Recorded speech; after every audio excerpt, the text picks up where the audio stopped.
Favela é abundância. É tranquilo ler essa frase? Faz sentido com tudo que a gente já viu e vê sobre favela? Mas e essa imagem? É bonita? É feia? Transmite alegria? Qual o meu olhar para as favelas? O Brasil funciona graças às pessoas que ele insiste em invisibilizar. E aí um exercício. Quando vocês saíram de casa hoje, passaram pelos grandes corredores, quantas favelas vocês passaram? Quando eu olho essa imagem, eu vejo sonhos, eu vejo vontade, eu vejo coragem, eu vejo garra. Mas a gente muitas vezes passa e fala, ai meu Deus, que medo. Ai gente, eu não quero nem passar perto, eu não quero nem chegar por aqui. Sem perceber que às vezes esses lugares ou esse território é que faz a economia do Brasil circular. Mas isso é porque nos contaram uma história muito diferente do que é as favelas. Principalmente na mídia, o que a gente vê é um lugar de violência, escassez, de falta, falta e falta. Quase nunca se fala de abundância, de riqueza, de economia e de números, mas tem grandes marcas e grandes empresas com um olhar muito apurado para esses territórios. E se você é empresário, a sua empresa ainda não está na favela, acho que você deveria repensar o seu posicionamento de mercado a partir desse convívio de hoje. E quando eu olho, eu vejo um lugar de muita riqueza, de alegria.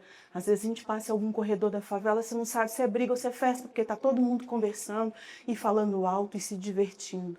Sem a presença do poder público, sem a presença de políticas públicas que podem movimentar ou fazer esse território crescer. E aí grandes marcas chegam e colocam cores. Será que é à toa que uma grande marca de tinta chega e pinta os barracos de favela? Será que de forma muito estratégica ele não está dizendo, olha, vou sair do condomínio fechado, se você pintar dessa cor vai ficar legal. E aí eu boto lá na favela, que quando ele passa no asfalto ele está vendo cores vibrantes. Nada é à toa, tudo é pensado e tudo é sobre dinheiro. E a gente precisa ter um olhar muito estratégico para esse território. No Brasil, nós temos 12 mil favelas. 12 mil favelas espalhadas em todos os cantinhos do Brasil. Somos 18 milhões de pessoas inseridas nesse território, que movimentam 240 bilhões por ano. Será que dá para desconsiderar esse movimento financeiro? Será que dá para desconsiderar esse número de pessoas e esse número de favelas que vão sendo empurradas, empurradas, empurradas, sempre para o cantinho, para não aparecer muito, mas a favela nunca parou, mesmo quando o Estado não chegou lá. Ela cria, inclusive, moeda própria. Sabiam que tem algumas periferias que têm moeda própria? Conseguem ali dentro do seu território fazer a sua economia girar, o seu rolê acontecer. Mano, o rolê é muito louco dentro da periferia. E se a gente não fizer a coisa acontecer e estiver esperando o poder público, não vai acontecer. Falo com propriedade, porque sou uma mulher que vem da periferia e da favela. E aí, quando eu olho essa imagem, vocês aí estão vendo uma laje. Eu estou vendo poder e estou vendo dinheiro. Essa laje, só a laje, é vendida por 200 mil reais. Eu não estou falando de parede, eu estou falando da laje. E tem quem compre e tem quem pague. É economia fazendo girar o dinheiro dentro da periferia. E quando ela não é vendida, ela vira ponto de apoio turístico. Essa laje é aberta na favela do Rio, para que as pessoas cheguem, façam foto e vejam a imagem que tem a partir da ponta, que é o mar, o Cristo Redentor. O que está sendo feito aqui? Gerando emprego, renda, movimentação financeira, matando a fome de muita gente que às vezes não consegue um emprego regular.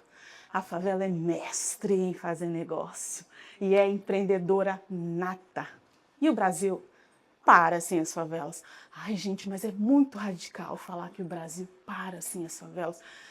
Eu acho que eu posso provar. Durante a pandemia, quem foram as pessoas que nos ajudaram? São os entregadores, que em sua maioria saem das periferias. Os cuidadores, Todos continuaram trabalhando. Enquanto a gente estava nas nossas casas, morrendo de medo de morrer, ninguém sabia o que ia acontecer. A favela funcionou normalmente, atendendo às nossas necessidades e, de novo, fazendo o Brasil circular. Trabalhadores essenciais não deixaram os seus negócios morrerem dentro da periferia. E por falar em negócio e por ser empreendedor nato, grandes marcas sempre tiveram um olhar para esses territórios. Quem é que lembra do catálogo Hermes? Na década de 60, 70, eu sou 50 mais. Na década de 60, 70, as mulheres pegavam aqueles catálogos e vendiam para gerar renda. Era tipo um TikTok da vida hoje, tá?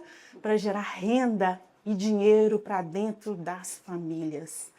Uma pesquisa do Meio Imagem, depois vocês podem buscar, o Meio Imagem subiu algumas favelas do Brasil para entender quais as marcas são mais consumidas. Em primeiro lugar ficou Natura, Avon e Boticário.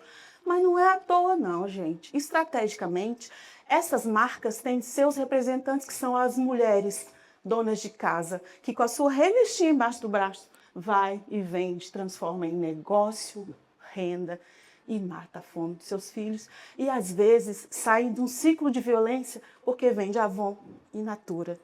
Será que as grandes marcas já não têm esse olhar e esse desejo desse território há muito tempo? De novo, eu te falo, se você não está nesse território, você está comendo mosca, literalmente.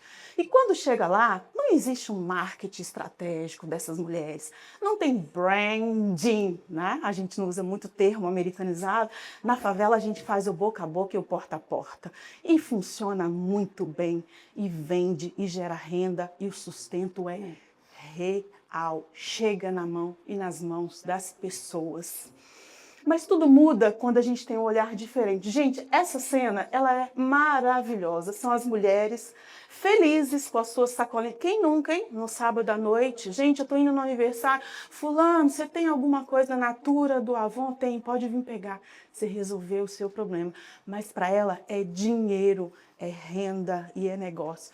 E essas marcas, claro, têm um olhar muito estratégico para esse lugar. A favela não produz apenas mão de obra, ela produz identidade. Bom, essa semana todo mundo parou para ver a tal da lista dos convocados para a seleção brasileira. Não foi isso, gente? Quantos jogadores vieram da favela? A maioria, posso dizer? Ah, então quer dizer que a favela também faz grandes nomes no futebol que geram vendas mirabolantes, números absurdos? Saíram das favelas. Quem conhece Cartola? Autor da favela. Às vezes a gente deixa invisível aquilo que está muito visível para todos nós. E há um tempo atrás foi feito um trabalho entre o Data Favela e o IBGE, porque antigamente as favelas eram chamadas de território subnormal. Imagina, onde você mora, Juliana? Eu moro num território subnormal. No mínimo estranho, você ia achar que eu estava em Marte, né? Então, depois disso, graças a Deus, foi dado o nome de favela. Não é comunidade, é favela. Não tenho medo nem receio de falar. Então, existem 12 mil favelas no Brasil. Agora, imagine um Brasil sem favela. Eu queria que vocês se ajeitassem na cadeira. Dá uma boa respirada. Ninguém vai ser abduzido, pode ficar tranquilo. Se ajeitem nas cadeiras. Agora, fechem os olhos. Pode fechar, gente, eu não vou fazer nada com ninguém. Respirem fundo. Imaginem que vocês dormiram e acordaram no Brasil sem favela. 12 mil favelas desapareceram. 18 milhões de pessoas deixaram de existir nesses territórios. Junto com elas, 240 bilhões de reais deixaram de fazer parte da economia do Brasil. Junto com isso, meu Deus, a babá do meu filho não chegou, eu não consigo ir trabalhar. Junto com isso, o porteiro do prédio não chegou, ele é de uma periferia, de uma favela. Está uma bagunça a portaria, o portão de garagem não funciona mais. O supermercado não abriu, porque o gerente até chegou, mas as meninas do caixa não conseguiram chegar. Afinal de contas, a favela não existe mais. O posto de saúde até abriu, porque os médicos chegaram, mas técnico de enfermagem não chegou, quem faz a triagem também não. Eu trabalhei o dia inteiro, cheguei em casa, estou cansada, peguei o aplicativo, pedi uma comida, tomei um banho correndo e estou esperando a buzina maravilhosa e aquele grito: iFood! Não vai chegar.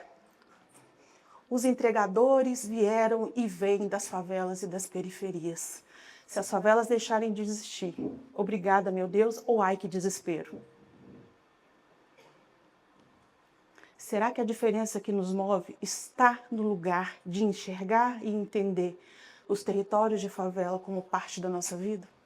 Talvez usufruímos todos os dias do serviço que vem de lá, mas deixamos invisível para a nossa vida e para o nosso dia a dia a importância de cada um deles. Se as favelas fossem o estado do Brasil, seria o maior em população. Se a gente juntar o PIB de todas as favelas, é maior do que muitos países espalhados mundo afora. Será que podemos verdadeiramente desconsiderar o poder da favela nas nossas vidas? Será que estamos separados desses lugares ou desses territórios? Será que a minha colaboradora, quando chega após pegar 4 conduções por dia, eu tenho um olhar de empatia com ela ou eu só falo empatia para seguir os roteiros da nossa sociedade? Eu convido vocês para fazer um exercício e perceber a potência em 4 estações. Aqui eu trouxe só 4 dimensões. Potência econômica na favela você acha de tudo. Eu atendo empreendedores na favela que faturam 60 mil reais por semana. Eu acho que tem muita empresa aqui que não fatura isso. Potência cultural, de lá vem muitas ideias, muitas músicas, muitos hits e tendências que quando toca a gente só bate o pé, não quer nem saber de onde veio. Potência humana, mulheres que movimentam, que saem das suas casas para cuidar do filho de vocês, deixando o filho delas em casa.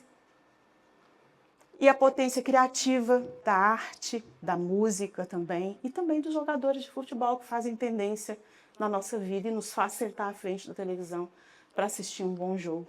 E o futuro do Brasil será construído investindo nesses territórios, escutar as pessoas que estão nesses territórios para perceber quais são as falhas e como eu posso contribuir no meu dia a dia. Incluir, abrir e dar acesso. Você imagina? A gente faz isso tudo sem ter acesso financeiro. Imagina se a gente tiver acesso a boa educação, acesso a crédito para movimentar o nosso negócio. E investir, reconhecer seus territórios como parte do Brasil. Não dá para desconsiderar.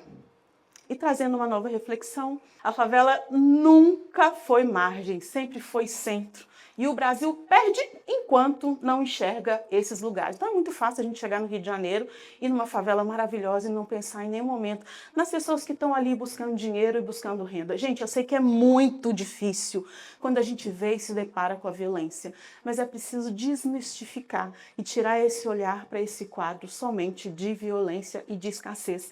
E esse mapa, eu fiz questão de colocar pontinhos dourados, que quer dizer dinheiro, quer dizer valor, quer dizer preço, quer dizer ouro.